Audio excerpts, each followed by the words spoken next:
गुजरात के एक छोटे से गांव में रहने वाला राजू एक निर्धन किसान था। उसका जीवन कठिनाइयों से भरा था, पर उसका विश्वास अडिग था उसके आराध्य श्री कृष्ण पर। हर सुबह सूरज उगने से पहले वह तुलसी पर जल चढ़ाता और फिर अपनी टूटी हुई बांसुरी पर श्री कृष्ण का भजन गाता। राजू का सपना था एक बार द्वारका नगरी जाकर श्री कृष्ण के चरणों में शीश झुकाना, परंतु गरीबी, रास्ते की कठिनाई और परिवार की जिम्मेदारियों के कारण वह कभी जा नहीं पाया। भक्ति की परीक्षा एक वर्ष भाद्रपद माह में, जब जन्माष्टमी आने वाली थी, राजू ने संकल्प लिया, इस बार चाहे कुछ भी हो जाए, मैं द्वारका जाऊंगा। राजू ने गांव में मजदूरी की, खेतों में काम किया, दूसरों के पशुओं को चराया।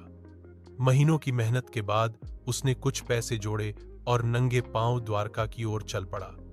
रास्ता कठिन था, तेज धूप, भूख और पैरों में छाले, लेकिन श्री कृष्ण का नाम उसके होंठों पर था।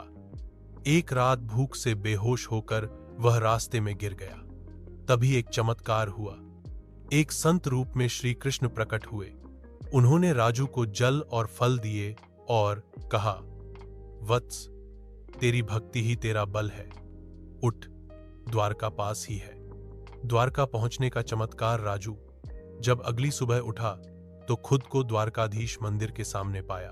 उसे विश्वास ही नहीं हुआ कि वह कैसे वहां पहुंचा। मंदिर के पुजारी जी ने कहा, आज रात हमें स्वप्न आया था कि एक महान भक्त आने वाला है, जिसके स्वागत हेतु द्वारकाधीश स्वयं आदेश दे चुके हैं। राजू की आंखों में आंसू थे। उसने दर्शन किए, चरणामृत लिया और वहीं बैठकर भजन गाने लगा। कथा का अंत उसके भजन की मधुरता से पूरा मंदिर गूंज उठा। लोग उसे देखने आने लगे। पुजारी जी ने उसे मंदिर में रहने और सेवा करने का निमंत्रण दिया। अब राजू मंदिर का प्रिय सेवक बन गया। वह द्वारकाधीश के भजन गाता, तुलसी की सेवा करता और आने वाले भक्तों को श्री कृष्ण की महिमा सुनाता। संदेश: सच्ची भक्ति में शक्ति होती है। भगवान स्वयं चलकर अपने भक्त के पास आते हैं।